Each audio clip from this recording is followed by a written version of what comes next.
Well,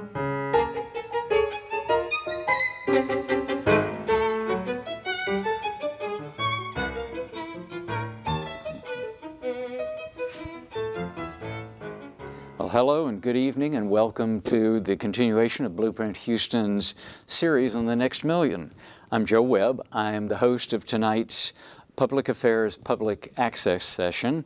And with us tonight on my right here are Ani Blair, who is the Executive Director of Link Houston. If you don't know about them, they advocate for a robust and equitable transportation network that is such that all people can reach opportunity. On my left is Bill Baldwin, who's a realtor. He's also a member of the Houston Planning Commission, and he's Vice Chair of the Walkable Places Committee. And straight across from me is Jim Hill, who's the Vice Chair of Blueprint Houston, and is an architect and planner here in the city. And I am just the immediate past chair of Blueprint Houston. If you've been with us before, our initial session was explored holistically the several factors that will impact how we accommodate the growth of the next 1 million people inside the city of Houston, and how we need to plan for our shared future, and how it's so important for each of us and the health of our city. And that planning effort should, at a minimum, address several key factors. There are 5 in particular that are most critical and interrelated that are core strategies out of Plan Houston. And tonight we will address mobility, if I can learn how to talk, transportation and accessibility. This is the second of our series of the 5, and it's mainly intended to help us provide an awareness of the need to take Plan Houston to its next levels of development. If you were with us last month, you saw about growth and development, where we talk about growing responsibly. Tonight, it's about connecting people in places. Coming soon will be neighborhoods, and then housing, and then infrastructure. And since I'm still learning how to be a host, I'll do this mainly to remind us and you that we will be discussing, as we discuss these topics tonight, don't hesitate to call in and ask a question, and we'll endeavor to get to you as quickly as we can. The number, and we will publish it on the screen here shortly, but the number is 713-807-1794. And now to Jim. Thank you, Joe, and welcome to our guests. I'm going to spend the next 10 minutes or so going through a brief slideshow and getting some of the, sort of setting the context and getting some of these issues on the table, and then we'll turn it over to discussion. So tonight's topic, obviously, is transportation, and in our series of planning for growth in the city of Houston. So if the next slide will show us the projections for the next 25 or 30 years are fairly sobering. We anticipate the city of Houston itself, within the city limits, growing from a little over 2 million today to another million people. That's hence the next million that we've been, you've heard. And Harris County, including Houston, will grow by 2 million people within that same time frame. And then the overall region, multi-county region, is going to grow from about a little over 6 million today to over 10 million. At least those are the projections. That's 4 million people into this region. Those are big numbers. And Houston will capture only 25% of that regional growth.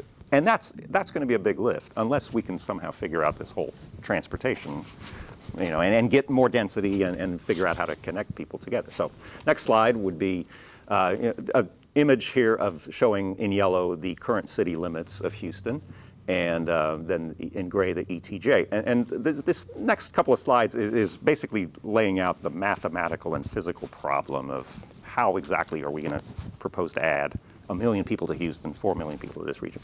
Speaking specifically about Houston, our land area is more or less fixed. We really can't, as a practical matter, annex anymore. So we're kind of stuck with the land area we've got. The next slide will show you that, of course, is the floodplains.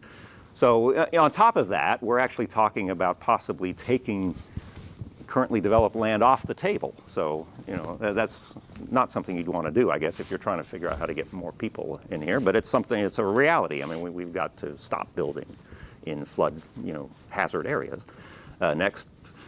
And we've got large areas of the city that, for one reason or another, are not going to grow. River Oaks is highly deed restricted, is not going to get any additional density. Memorial Park, all the right-of-ways and so forth. I mean, that takes a lot of land off the table as well. So many areas are stable or otherwise protected from growth. Next, please. And this is a very interesting graphic from the planning department showing the platting activity over the last several years. And you can see that the big moves in terms of being able to subdivide large tracts of land, and that's just not happening in the city anymore. We've more or less run out of land as far as that goes, of raw land. And there's quite a bit of that activity still going on in the ETJ, and of course that will continue in beyond the ETJ and in the multi-county region. Hence, that's why 3/4 of the growth is anticipated to be there. Next. And shifting over to tonight's topic, so we're still going to get conventional suburban growth, and that is going to mean more traffic, more roads, because that's kind of the model that we have as a default. And at that kind of density, that's probably what we're going to continue with, for at least the great majority of people. And inside the city, meanwhile, we are going to continue seeing densification in areas, but since we don't have a plan, we get things like the Ashby high rise, which is density that's not always welcome in the neighborhood. So next, please. We in Blueprint Houston have been, seems like forever now, advocating for a plan, and actually we have a plan. Finally our efforts paid off, and the city passed Plan Houston a few years ago. And but we would say it's a good outline. It's the beginnings of a plan. It really needs to be fleshed out. And Plan Houston, if we go to the next slide, one of its core strategies is to connect people and places, and a lot of the goals have to do with advancing our kind of transportation goals. The first item, I know you can't read this, but I think the first item on the action list is to create and maintain a comprehensive mobility plan. Great idea. Is anybody actually doing that? I mean, is it funded? Is anybody staffing it? Questions to be talked about. But yes, so by all means, let's advance Plan Houston and get a mobility plan going. Next, please. Kleinberg's survey, the Houston survey, that's done by the Kinder Institute. This graphic shows you that when they ask questions to random people about the importance of transit, they're, yes, very important. We should be spending more money on it, et cetera, et cetera. However, the same people that they ask those questions to do not themselves ride transit. I mean, 61% never or not at all, and another 20%, well, maybe once in a great while. So very, very interesting sort of dichotomy there. But still, people understand the importance of transit and investing in transit. Next. And here's this graphic is the metro route map, system map, if you will. And those red boxes, they're the same size. They're 10 miles on a side, so 100 square miles in the red box. So you kind of get an idea of the sense of the scale of this. And the box that's centered over downtown Houston, well, you can see that there's a fairly dense network of transit available there. But then you go out to the one that's northwest Harris County, and there's maybe a couple of park and ride lines that are grazing that 100 square mile area. So and that's part of the metro service area. Next, please. I think that next is the last slide, and then no, it's not. Okay, 2 more slides. This just again to reiterate what we're up against in terms of the density. You can see that most North American cities are very low in density and very high in the vertical scale is the amount of energy used per person, gasoline used per person. And somehow Australian cities are able to use about half the energy with approximately the same density. Don't really know why, but you can see that the cluster of European cities in the lower corner, very dense and very efficient in terms of energy used for transportation. And I think this will be the next slide here. Yeah, this is the graphic that Joe alluded to a little earlier. The city of Houston ETJ, about 1,700 and something square miles. And I don't know, what is that, about 21 cities? 21 cities, that yes. fit within that footprint. including New York, Chicago, Philadelphia, you know, all the big cities. You know, Los Angeles is in there somewhere. So it's a huge area that we're talking about here. It's bigger than Rhode Island, right? Rhode Island's 1,200 square miles. Okay. So that's kind of the setup, if you will. And the first discussion, you know, as I mentioned, I think because of what we are and as low density as we are, we're relying, you know, 90 to 95%, let's say, on cars, personal transportation. So I'd like to begin the discussion there with, you know, how do we continue as we look at further growth? Does it make sense to continue adding capacity to this existing roadway, particularly in the city of Houston, the existing area where, you know, can we continue to add capacity to our existing roadways? Can we afford the additional right-of-way? I mean, is that even on? You know, I'll just kind of throw that up as a jump ball. Whichever one of you wants to grab it first. It's being turned to me.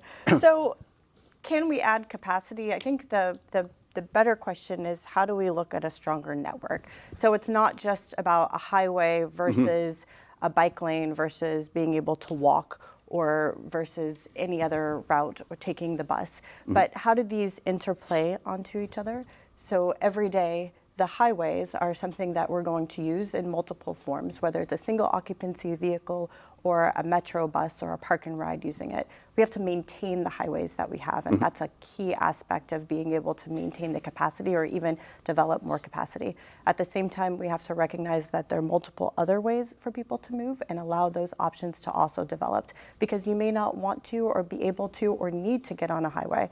And so what are the other means that you can move around the city? And that's where we have a lot of growth to do. That's where ideas like the bike plan allow for people to go shorter distances. It's not feasible to go 20 miles, but maybe once you get off of a bus, you need to go the last mile, or being able to walk those few blocks, even from your parking garage down to your office, you need to be able to do so safely. So it's not just a conversation about the highways, and the capacity of the highways is one aspect of it. Being able to maintain those allows for people to continue to use them. It's every other piece that you need to have the full puzzle.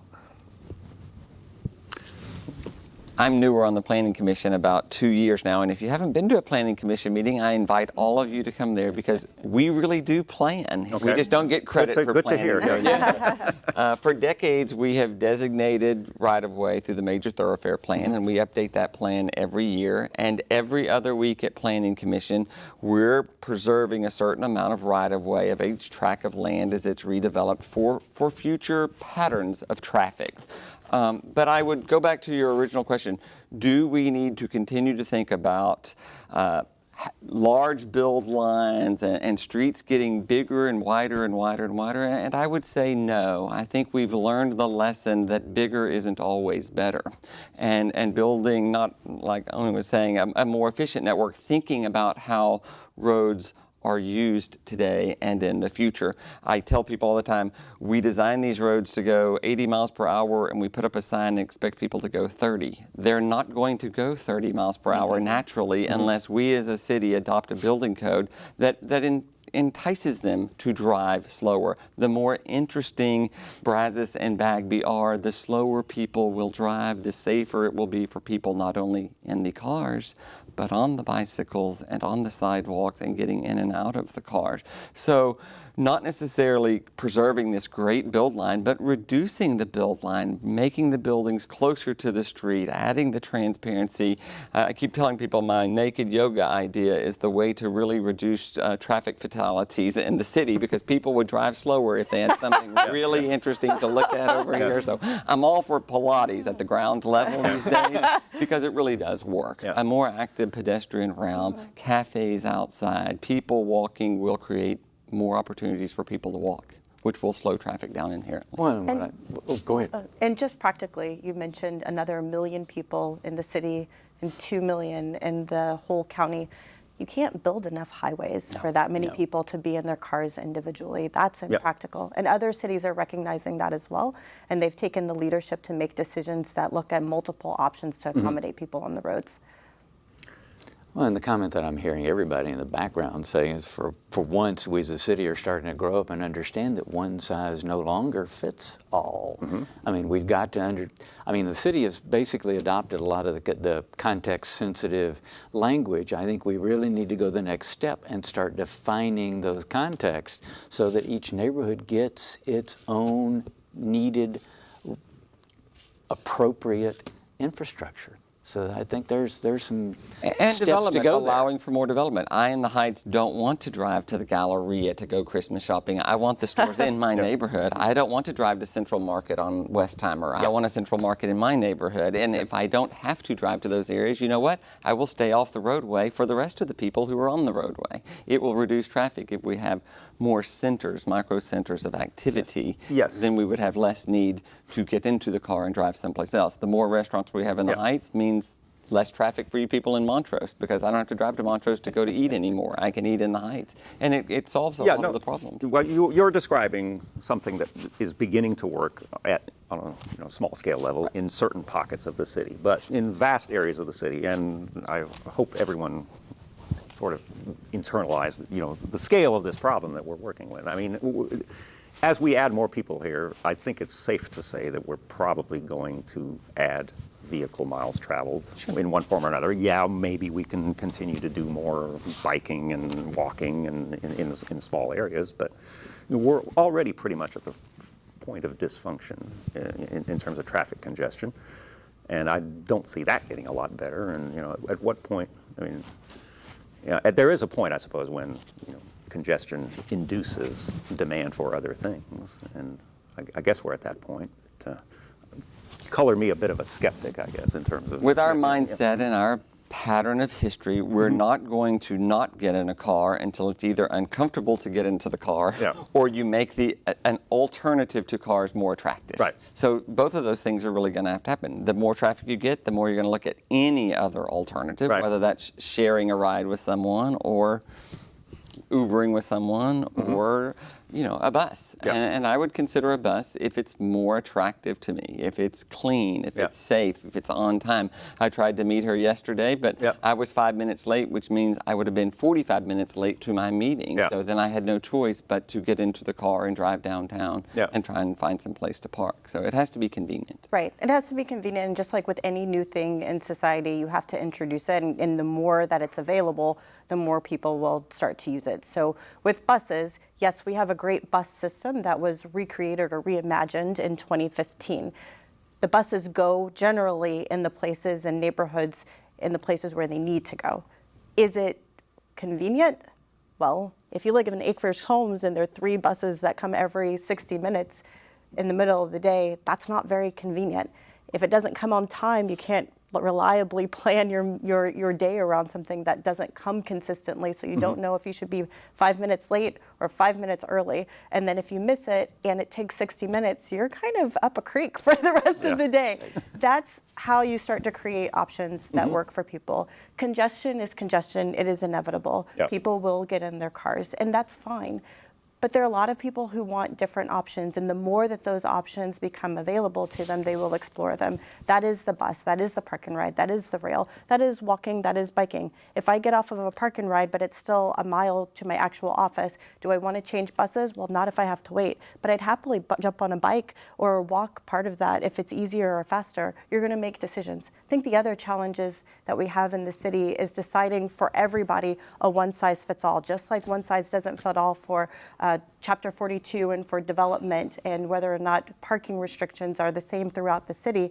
It's the same thing for transportation options. Even me, depending on my day, I'm going to use every option available. I'm going to get in a carpool with my family. I'm going to use an Uber if my bus is late. I'm going to jump on a bus or on a train to get to the meeting. And once I get off the bus, I still have to walk or get on a bike to get to that last part. But depending on where I'm going, how quickly I need to be there, who else is riding with me, how much money I want to use or I've budgeted for that time, how hot it is or what the weather is, I'm going to make different choices. And that's the reality of congestion, is it's an individual economics piece. And actually, I'm glad you brought up economics, because we're describing when we say we can make certain other options available, like biking or so forth. I mean, let's call those carrots. More rail lines or something. But let's talk about a couple of sticks that we might use. And let me mention two. Congestion pricing would be one, where at certain times of the day, you will charge you to get on a congested roadway or like a freeway or something. Or we already have toll roads that charge you, but they should actually get more expensive. There should be more of a flexible pricing structure, so that if you really want to use it at the worst time of the day, well, that's going to cost you more. And then, as another stick, what about if we had areas where we didn't build parking? So we actually made it very, if we make it very difficult for you to park. Would you like to take that one, Phil? We'll trade off. I'll take the first part. You take the second. It's hard for people to imagine that in downtown, the central business district, since 1999, the city has not regulated parking. Right. No. We've not regulated parking whatsoever. Yet, I will tell you, for every person downtown, there are 6 parking spaces. That's what the market built. They built a lot of parking spaces without parking regulations. Yep. I'm a huge proponent, and only a few of my friends so far are, of parking maximums, especially at surface level parking maximums that would require people to come to the Planning Commission, ask for a variance if they wanted a big parking lot, and tell me why it's in the best interest of them and the city to have these large parking lots where we cut down trees that impact air quality and impact us with flooding. So let's think of parking this way, but let's reduce the amount of parking this way, which would allow for greater density. And I'm a huge proponent of greater density. Where there is greater density, there will be more people and more opportunity for employment, recreation, retail, which would then people wouldn't have to drive as far. The more people there are, the more apt you're going to have a target downtown. And without a lot of people, you're not going to get those same grocery stores and retail options that you have in other areas. So I want to address both of those pieces. First, I want to get to your congestion question. In the United States, there just aren't really good examples of congestion pricing. We see fights for them, like in New York, but actual implementation of a true congestion pricing doesn't exist here. You can look at places like London, but our system is nothing like London. And to do something like in London, what they do with congestion pricing, and for those in our audience who may not be familiar with congestion pricing, it is exactly what it sounds like. It is charging a tax, essentially, to be able to have access to a particular part of the city when congestion is at its highest point. In London, for example, they provide an alternative, so you're not just taxed. You have a way out, which is the tube. They have a subway system that allows you to still be able to access that downtown or whatever area. We don't have that, and so congestion pricing does not work. The toll roads could be an option to pursue some sort of pricing that would allow for a balance. But even with the toll road, you have to do something that incentivizes people to use an alternative, which means you have to have the toll high enough to disincentivize everybody from jumping on it, and recognize that it's still being used for multiple uses. So it's a trade-off. If everybody's on the toll road, then the mass transit opportunities, such as the park and ride, don't have a way to move quickly, which means that you've kind of defeated the purpose for moving people in mass to and from major points. The other part of that is for our toll roads, they're limited. They only really work going to, or even park and rides going to downtown. You have to have it going to multiple centers in the way that we're currently built, where you have places like the gallery or like the medical center that are attractive for a particular concentrated points or interests or themes. Without some system that distributes that, being reliant on toll roads doesn't really work for us at this point in time. I'm going to jump in because we do have a phone call. Okay. Oh, great. First copy of that look you just gave me. Yes. Hello? Hello? Yeah, I have a question. How do you know, if you're trying to ride the metro, how do you know what time the bus is going to come? Because like in some cities, they have it where it shows on the sign the next bus, number 53 or whatever, is arriving in 7 minutes, and then, the next bus, number whatever, the next one is going to go in 3 minutes. How do you know if you're going to ride metro? Is there a way to tell in Houston what time to expect the next bus to come to the bus stop? Well, everybody's looking at me, so I'll take that question.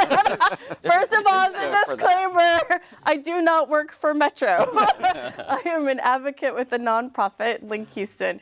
There are ways. They are mostly in your app. So if you have a smartphone, that is the fastest way.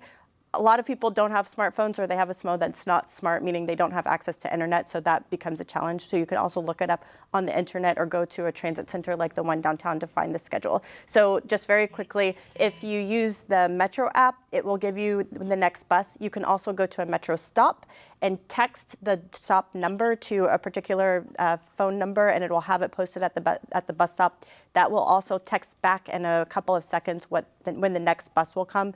And then the Google app, the same Google Maps app that you may use, you can slide over from the car symbol and it will show you the Metro bus options from your point of origin to your destination and tell you how long and what your different options are to reach it. Those are all available. Yes, Next Bus light up or LED signs are available in most cities. They're not currently here in Houston, but I understand that it's something that Metro is working on. Yeah, that's good to know, because I knew there was the app on the phone. I did not realize there were the other secondary apps that worked with it too. That's a great answer, actually. Does that, for somebody who's not- Does it work for Metro? I use the bus a lot.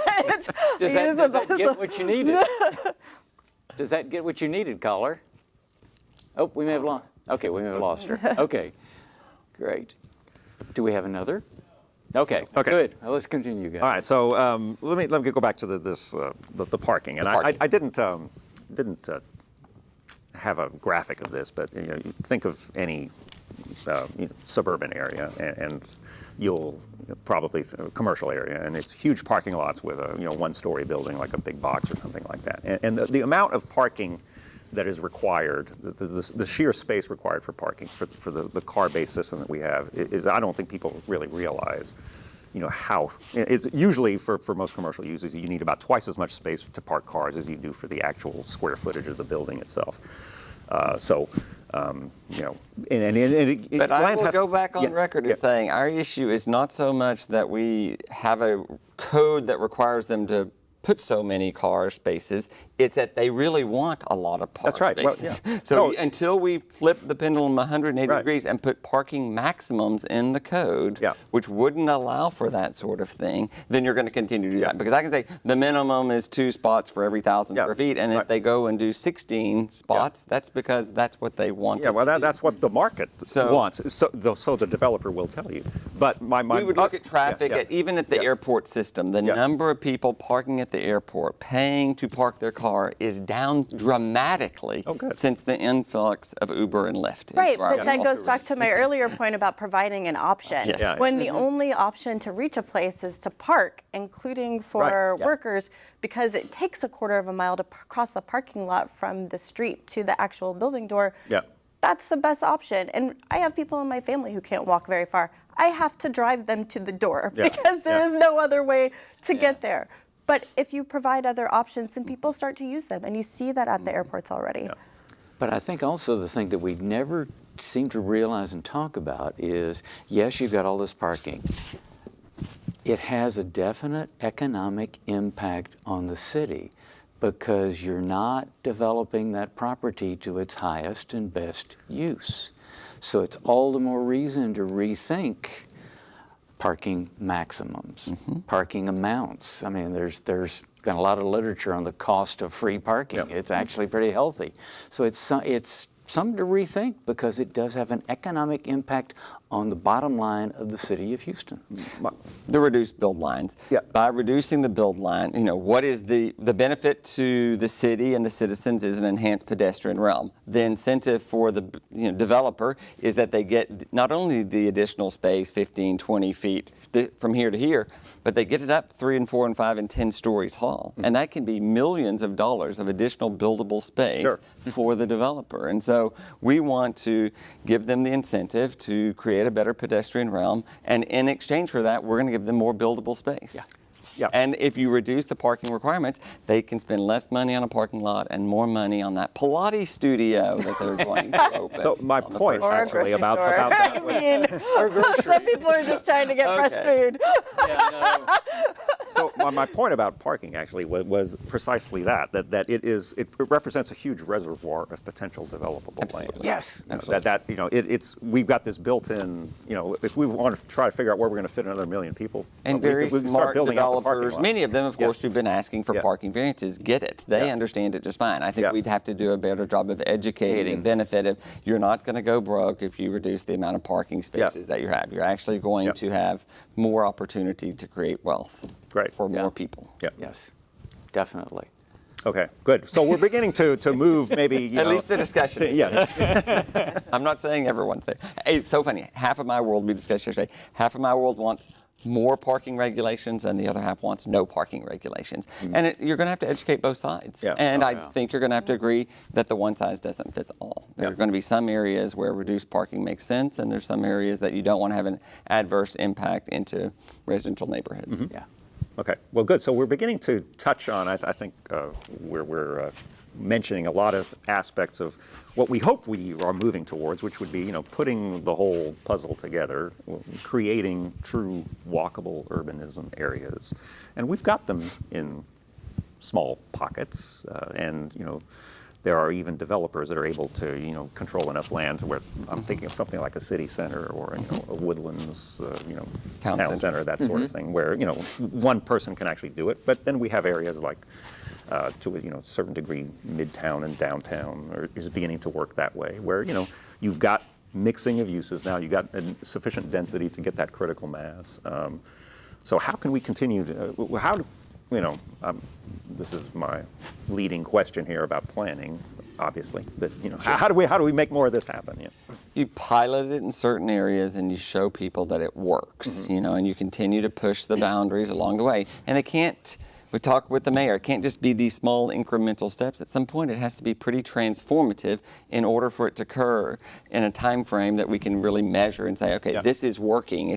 If I just change it on 2 blocks, but 99% of the blocks are still the other way, then we're never going to be able to measure it. You're going to have a pilot area large enough. You're going to have to take the area of Midtown and reduce the build lines and the parking requirements and increase the density and see, does that have a positive or a negative effect? And the codes change all the time. Yeah. If you just don't like it, you change it back, right? But at some point, you can't be fearful of changing it. Some of these codes that we have on the book, they're decades and decades old. And there's this fear that we can't touch them, that there's something out there that's so sacred. And I call bullshit on it. I don't think that you should not revisit everything because the consumer's different. Real estate.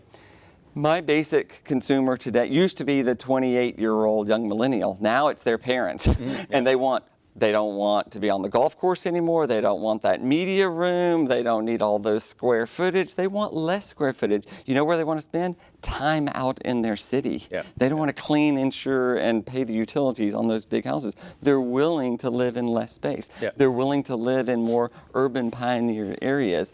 And so I think you want to continue that momentum of things. Give those people an option. Downtown and the One Park Plaza around Discovery Green is a perfect example of a start that shows that some people just want to live downtown. Sure. You have to add more density so that you can get more options other than just Phoenicia. You're going to add more grocery stores and more retail, not just restaurants and bars.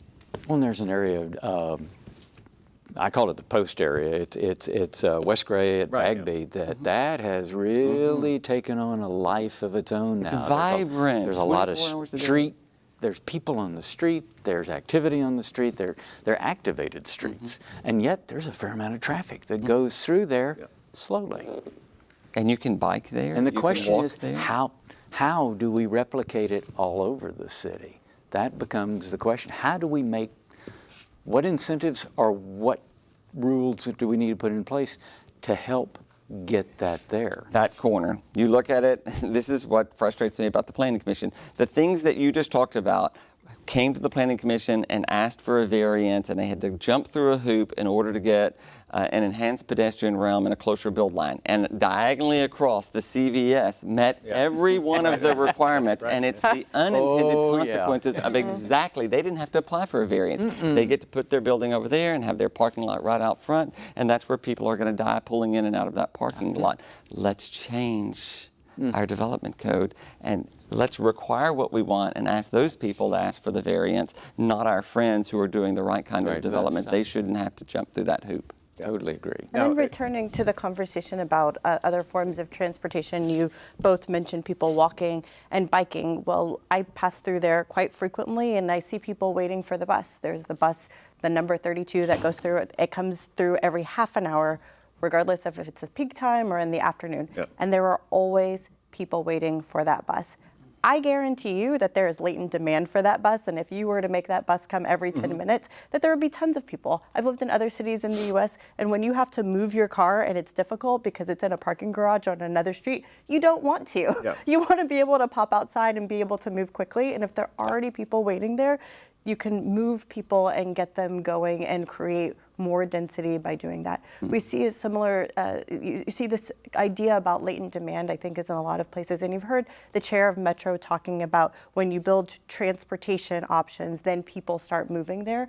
And as we think about the walkable places pilot, for instance, with Third Ward, it's really about connecting the dots. So you have the Emancipation Avenue Walkable Places pilot, and then there's the bike plan that also has a pilot with Commissioner Ellis and the city putting in money, and then there have been some developments on sidewalks. But how do you connect those? So if you're connecting to opportunity, you make sure that the bike path doesn't end where the pilot stops now, but it goes all the way up and over east so that it connects to where the walkable places is and where the city, where that community is developing its economic development plan. And then that connects, if you cross those paths, it crosses the Columbia Trail, which helps people connect to downtown. This is not rocket science. Right. It is about just connecting people to basic places where they're trying to go. If you're going to spend money on the future of Emancipation Avenue, you make everything go there. Yeah. Connect to every place else where people are working. And coming back to what both of you are talking about is the interesting thing is we all call it walkable. Robert Stoutville, I probably mispronounced his last name, he writes a lot for the Congress of New Urbanism, says it needs to be sittable. Because that's when you really start activating a street, when you've got people who will sit there and enjoy being there. And our walkable places deal is not to get people to walk through the area, but to create a sense of place where people not only just want to walk to, but congregate and drink. Yes, It's and have a cafe good time. culture. That's it. Yes, Yeah, a culture. and Create a culture. The example you were citing, I trust. Hopefully our audience knows the post-Midtown project, which is, kind of ground level retail and lots of restaurants, and then varies, but, at least 5 or 6 stories of apartments on top of that. So you're getting both of those uses together. When they did that, that was radical and, unprecedented in the market, and it was very difficult to do. And, finally, thankfully, developers are learning that, hey, this actually works. But, that was a very complicated thing to do. I mean, it's two totally different, types of, for a developer. It was a little easier when N1 was going to be right there. Yeah. You had a lot of rich millionaires who were going to live in those areas. And when N1 fell in a recession, it took a little longer to take off. So they had a recession right in. Developers are learning how to do mixed use. I mean, they use it's much easier for them to do. I know how to do apartments. I know how to do shopping centers. But ask me to do 2 of those things together, and it's oh my God, it's 2 different marketing programs, 2 different leasing structures. It's completely different pro forma models, and I have to do that and try to stack things on top of each other. I mean, it's complicated, but thankfully, we're learning how to do it, and people have realized that that's where the value is in real estate. So hopefully we'll see more of it. So, And adaptive reuse. I mean, we're seeing when we're looking at the development codes, like, I mean, how many mattress firms and how many self-storage units can we have out here? Are they being designed and built in a manner so that the first floor of the self-service center thing, where everyone's storing their goods, could be other active retail? That Pilates shop and grocery store can be at the bottom of a storage unit, right? Or a parking garage or other things. And so I think if we had a code that said make sure the first floor is a minimum of 16 feet high, then you would get something in its place 10 years down the road and 20 years down the road, because they're not all going to be exactly what they are today. yeah, that's the tough thing in Houston, since we don't have, land use codes with any real any robustness. Let me just say that. I'm avoiding saying. While we zoning. don't have zoning, we have yeah. rapid redevelopment as a result of not having zoning, and it allows for this great transformation of areas that might have been labeled a certain thing. Now there's a blank slate out there for much of the city, and so it becomes a vibrant city very quickly, where others might need the will of some political might. It can just be the cheapest land becomes the best opportunity for developers to go into. Well, some of it does, and there's still the fact that most large developers for grocery stores or whatever are going to be looking for density. And in some of the most under-resourced communities around the city, the reality is they just don't have that density yet. Yeah. And so the question becomes a chicken or an egg sort of thing, right? If transportation helps drive people to a place and produces more people there and density, and vice versa, when you have density, then people want to provide more transit. Which one are you going to provide first? And that is really about being a visionary and having leadership at the city level. If we want to have complete communities, and the mayor's identified those 5 complete communities to have better amenities and services and grocery stores and the best grocery stores, you have to get people there so that those entities, which are profit-making entities, can actually make the profit to sustain themselves. How do you do that unless you start to make it easier to get there and more attractive to live there? If you live there and there's no current grocery store and the housing stock is poor, and on top of that, even if you were to buy a house, it still takes you 2 hours to get downtown because even though it's close, there's no way to get out of the neighborhood. It doesn't make sense. At some point, you have to make a decision that this is what we're going to invest in and start investing in it, and everything else starts to come together. And we see that in multiple communities where there's not density around the city, even though that it's very close to the city and could be very attractive for people to start to move there, like we've seen in the past in near North Side and even North Line. It's back to the city developing policies that enhance and make our ability to do those kinds of things happen. It's about taking Plan Houston to that next level so there's an overall vision and there's implementation processes in that allow it to happen. So recognizing that there's a problem is the first step. Right. And I think we've done a pretty good job of that. Taking a look at things in depth between Plan Houston, the major thoroughfare plan, the transit plan, the bike plan, you're able to see pretty easily where there is good connectivity opportunities and where there's not, and you can slowly over time address them. And we're starting to see leadership in this area be very much more deliberate than we have in the past. The mayor has called for a paradigm shift in transportation for 2 years.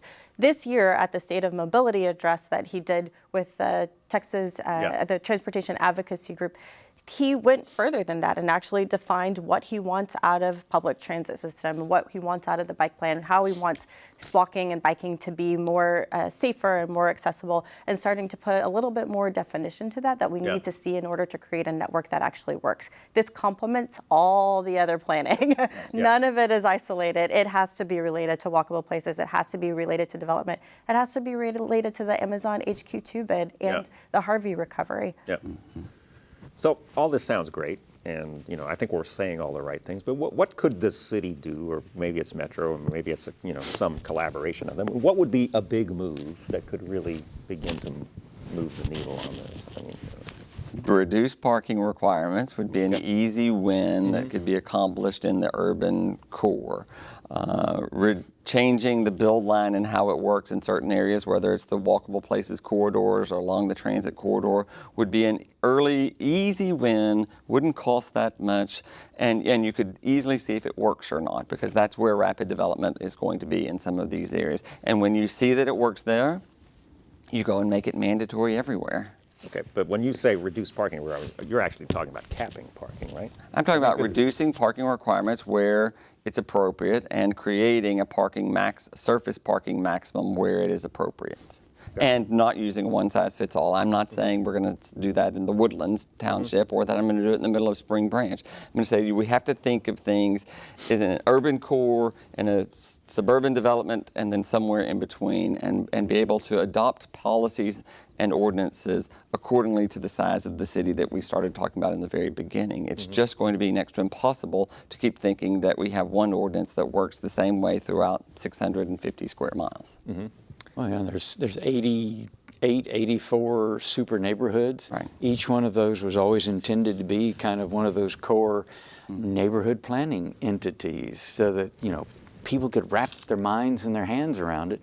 So it would be great if we can start looking at it from that contextual viewpoint too, because that's if we look at getting neighborhood input, because they're going to tell us whether they can get to places or not, what's the needs of the neighborhood, then I think that it starts informing a lot of the conversation we're talking about is Does it make sense to reduce parking? Does it make sense to enhance it? How do we, do we enhance or change the way we get to the area? Are there enough bike lanes? Are there enough places to walk? Lots of things start happening when we start thinking on those scales in addition to the overall.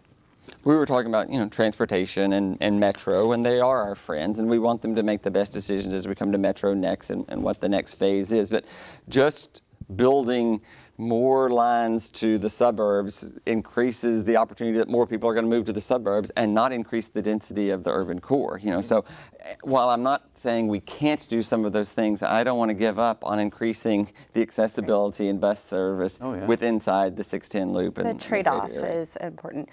One of the best things that we can do as a starting place that doesn't cost anything is just start looking at this from the perspective of people. So going beyond just neighborhoods, but really people. So my experience in my neighborhood as somebody who has a family may be different than somebody else's who lives next door, who may be elderly, or the person across from them who may be single. When I move around, I'm moving around with multiple people, and that makes a difference for safety and what I do and how I experience the world. That's not the same as everybody else, and being able to understand that is about understanding the choices and options.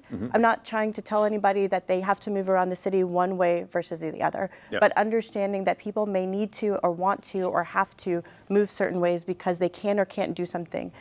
That starts to get to different options without people feeling like somebody's invading in their space or taking away their rights. This isn't about this. This is about people understanding that there are multiple experiences at play.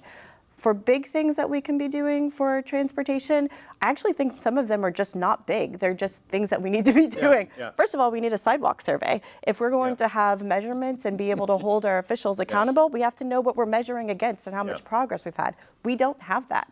For Metro, really going back to what Bill said, being able to invest in the inner core of the city, that means where most people are moving around, and contrary to popular belief, 67% of the rides on Metro are actually on local bus versus the other percentages across Metro Rail and Park and Ride. No, I believe that. People are moving already on the inner city. Make it work for them. Make the bus come, make it come every 15 minutes if you can, if not better. For places where people are moving and you are seeing multiple developments. If you make it come frequently, people will ride it. And that's not something that is as expensive. It's expensive.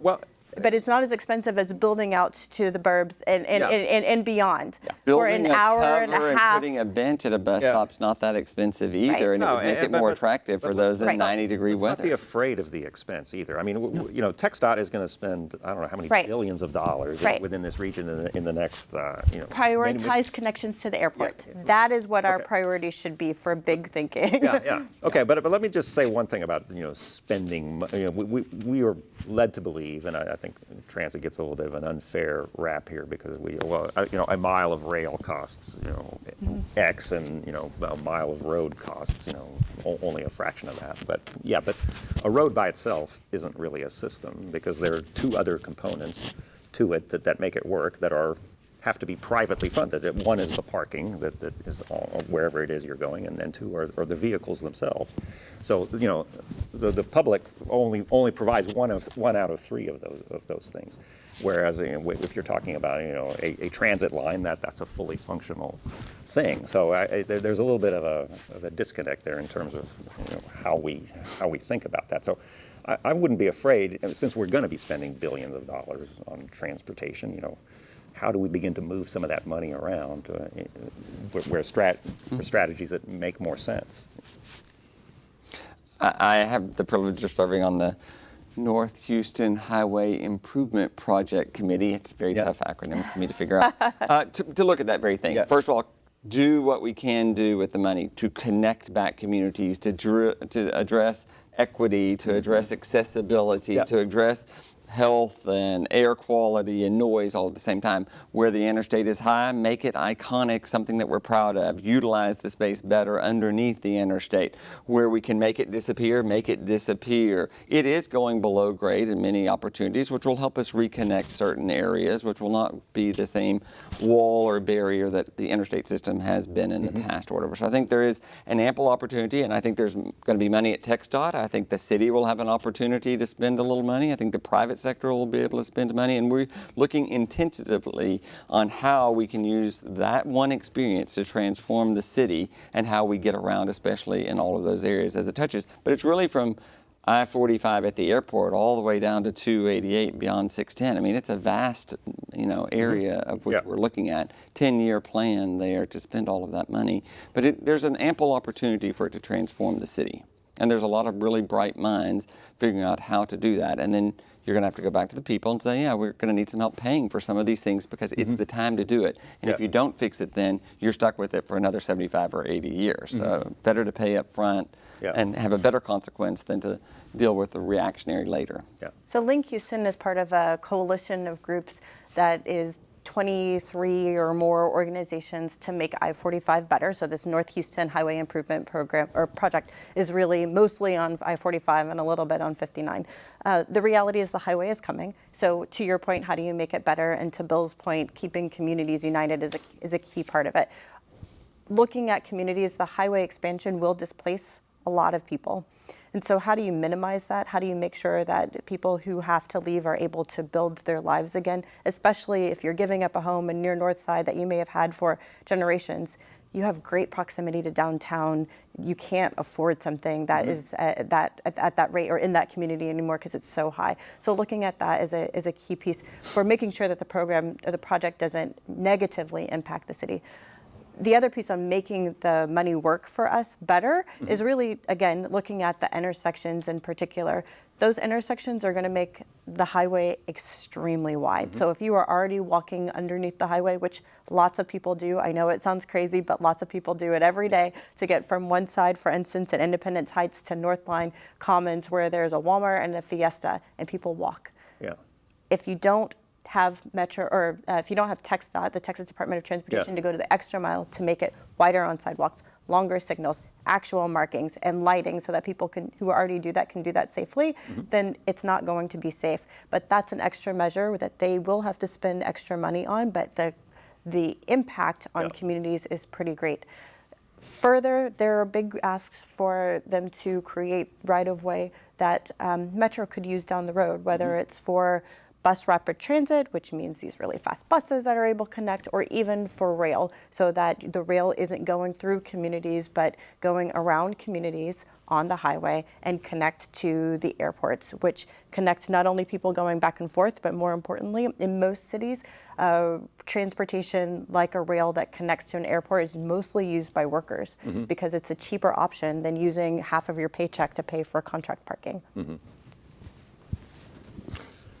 Well, I think in this last conversation, I detected a little bit of a theme there that had to do with, getting a lot of different governmental agencies to work together and coordinate their efforts. Let's call it, interjurisdictional coordination. I mean, that's one of the big challenges in planning because, people have their turf and they want to, control the money that they've got and not necessarily play well with others. I think what we're seeing is people are so frustrated at the federal level, they're frustrated at the state level, but at the micro level, the local level, across the country, you're seeing more getting done quicker because people have a sense of accomplishment, a sense of participation, and I think you're seeing today in Houston, Texas, the silos are coming down and people they see the need to work together and they see the benefit of working together. And you're seeing the city playing better with the county, and you're seeing TxDOT themselves are playing fairly well with the people here in Houston, Texas. You've got to give them credit that they've gone to more meetings and been more open to more suggestions than ever before. And we wouldn't have thought that 10 or 15 years ago or whatever. So I think you want to keep that momentum. I think you want to find the wins. You want to find the partnerships with, County Commissioner Ellis and the city, and then I think you'll see that other county commissioners are going to want to do the same thing. And every time there's a win, it's moving the pendulum a little bit further so that people's expectation is higher. They have a low expectation of government. They have a general perception that it's us versus them, and the more you can involve them to be a participant along the way. People come every Thursday to the Planning Commission and they complain to me about flooding, and we have to listen to them politely and say, but flooding is not in the purview of the Planning Commission. That doesn't make them feel any better about it. And it doesn't make the people on the Planning Commission feel any better about it. I'd love to do something about their flooding. They'd like an answer to their flooding question, and we barely can give them one. But we've got to find a way to be as responsive to those citizens as ever before and find a way to channel them so that there are quicker wins. And I think there's a lot of good wins that the hurricane, spending my time working in hurricane relief, showed me the overwhelming amount of people that wanted to help and were going to find a way to help. And if they couldn't go to George R. Brown and help, they were going to help in their neighborhood, in their church, in their fire station, in their Boy Scout troop. And that's what we saw, the overwhelming response of the people who wanted to do something. That same energy is how they feel about their city. Go out and see it. It's greener than ever before. There's more pedestrian activity than ever before. There's more interaction of our citizens than any generation before in our city. There's interaction between people, unlike we used to go into our air-conditioned great rooms and sit at the back of our house, and now we're out in our streets and we're out on our porches and we're out in our wine bars. And I think that's we've got a couple of minutes, move the pendulum forward. So would love kind of parting words for people to think about? Well, I just want to add on to what Bill suggested. So 2 parts for this. One is the civic engagement culture. It is growing. We have a long way to grow. On transportation pieces, there are a lot of ways to be civically engaged. Show up to a Metro Board meeting, show up to a city council meeting and talk about transportation. Call your city council member. City council members often say that they hear about trash pickup, but they don't have people calling about transportation issues. Enter something into 311, whether you call and provide a complaint or request for a repair or you enter it online. It doesn't matter how the information goes out, but entering it means that the city at some point is going to look and starts to collect that data. You may not see a change immediately, but the city is using that data right now to just see where the problems are and determine what's dangerous in our city. If you've never entered something, then it never becomes part of the conversation.